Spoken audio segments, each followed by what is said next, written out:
Hi, my name is Lars Carlsson. I'm the makeup artist in this video. I'm gonna try to explain a few things that is not really explained with the text here. Here you can see I am putting Pax paint on the foam latex piece.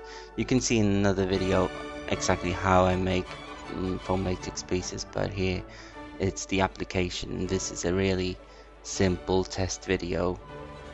Pax paint is made out of Prosthetics, a glue, a skin-friendly glue, and pigments.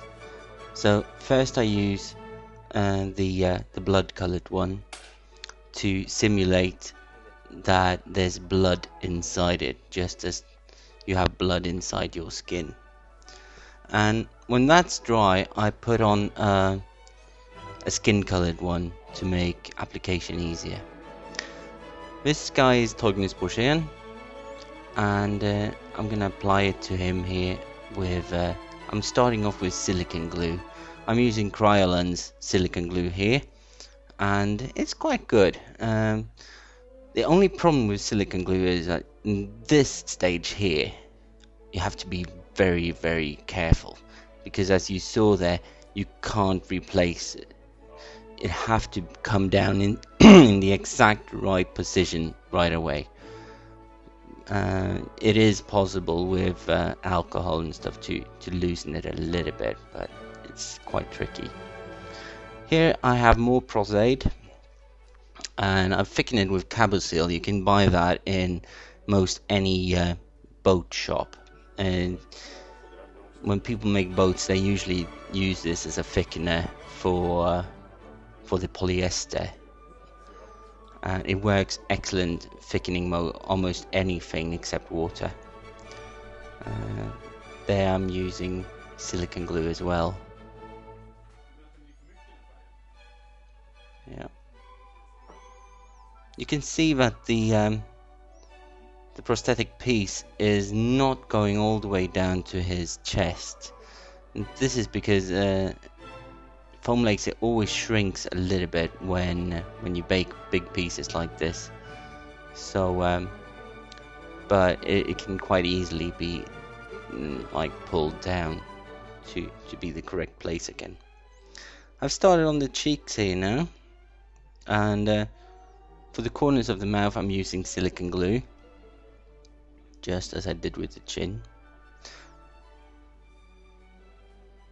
There it goes down. You get a better view here. Here for the bigger areas under the eyes and everything, I'm using Fixate glue instead, because it's much easier on the skin, and I really do hate to cause my actors problems. And I'm using a lot of powder when I'm putting the edges down. It just helps quite a lot, I think.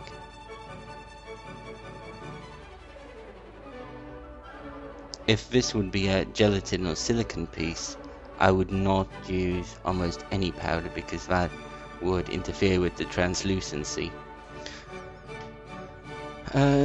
What I'm doing there is that I'm putting a bit of Fixate over the edges, and that is to cover the edges a little bit and to make them blend better with the skin.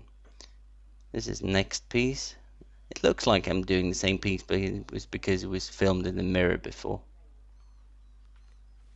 You can see the angle on how I'm putting on the piece. It looks completely wrong, but Torgny had on his temples, his skin was so loose, so if I just put it on as it was supposed to, it just didn't work. It would crinkle up, and you will see that a little bit later on, and there will be one little crease there. But if I pulled it upwards when I'm glued it down, it would be a hell of a lot easier to get rid of those creases. You don't see that big bubble. You don't, because this was an early test makeup. He was not going to go out on stage or nothing. I was just going to try it out. Well, as you see here, I'm using Prosthetics again. For the bigger areas, it's nicer for thickener.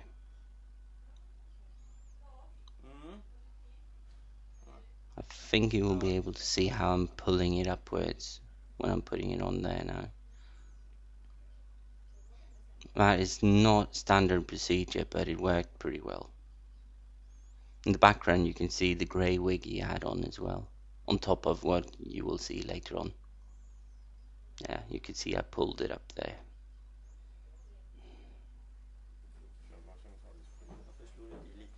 I always like to do my entire piece at once and not do the edges last like some people do, but that is just a matter of taste. I'm putting Pax paint on again over the edges and gently blends it in. Gets quite. You don't have to do very much after you've done this.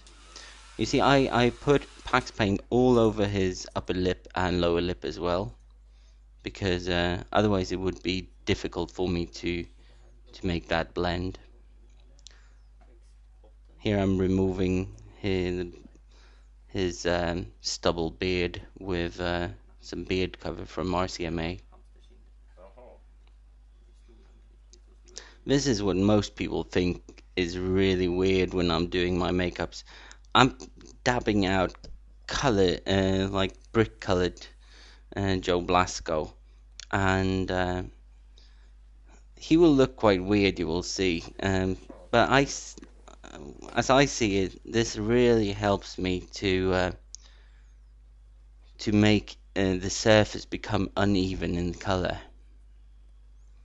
And that is really needed. If you just look at anyone, you can even look at me here in the video, and you'll see that no skin is just one color. The director of his play, he loved this stage. He usually came up and made comments about this one. Here I'm using Joe Blasco to smooth out the colors and to make it look skin colored and realistic. I'm not using Joe Blasco anymore because they changed their formula, and right now I'm using more and more Ben Nye, which is a really good brand. I recommend it. You can see the edge in the back of the neck there. I will put some more color on it later on here, but I didn't really have to think about those edges because I had the wig coming over there, and I put some curly hair in the back of the neck as well, and that covered everything really nicely. As this was a theatre performance, I'm putting here some more theatrical makeup on, some heavy shadows on the eyes and eyeliner, quite heavy eyeliner. But as always, I'm trying to tell everyone that, oh, well, it's on the text there now, not to help the makeup. Because if you have done a good sculpture, that all the shadows and the highlights will be there anyway. You don't have to do them.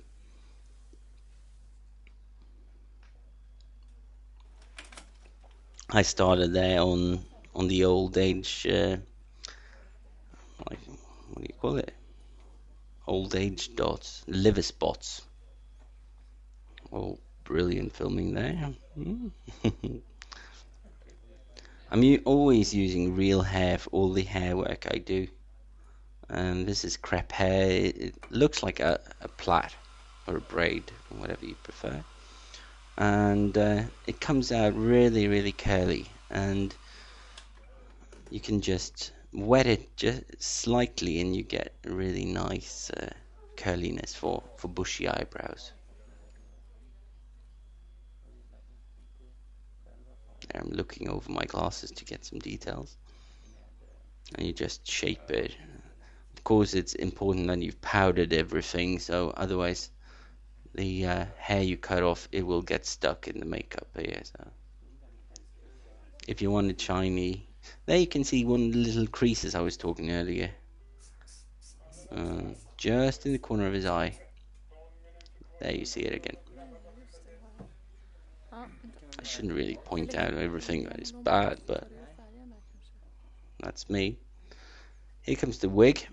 Um, it was all made on thin lace because I wanted it to be really transparent wig as well. There we had I never really liked it, but the director wanted it. He was supposed to cut his hair every day on stage, so that's why you will see he will get more hair later on, because I am taking the hair that's sticking up in the back. I'm taking it down and putting loose hair on, hair strand by strand, and combing it forward, and then you could just lift that and cut it off. I thought it was quite ugly, really, but I'm not to decide that. I'm gluing on the wig with silicone glue. I had to glue it all the way. I usually don't do that, but here was as a necessity because he had another wig and a hat on, so there you can see I've covered the edge of the neck. So he had other things on all the time, so it really had to be firm there.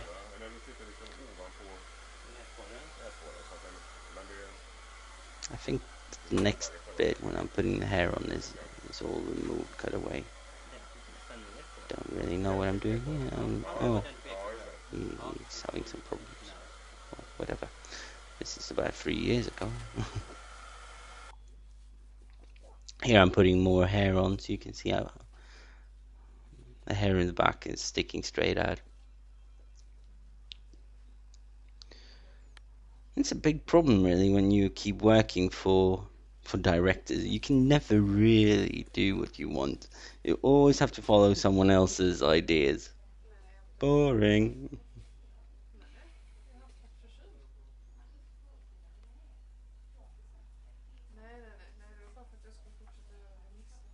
I like the look of the makeup here.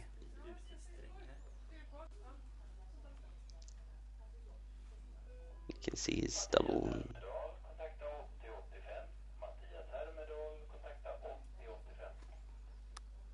Not much to say about this. Just comb and spray. Comb and spray.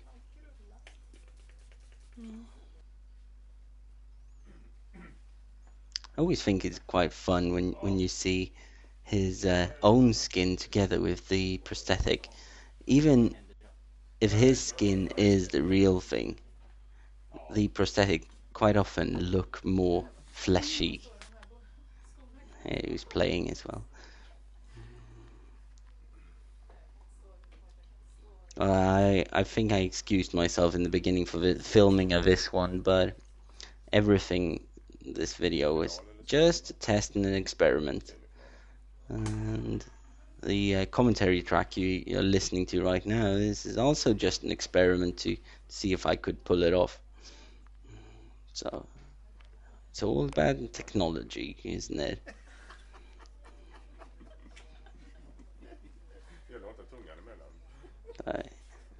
Tony loved to have his makeup on, and he had a good time. He never complained once. He was a real trooper. So it was fun. Okay, this is the end of the video here now. So thanks you so much for listening to me, if you listened this far. But that's it. Okay. Bye bye. See you next video.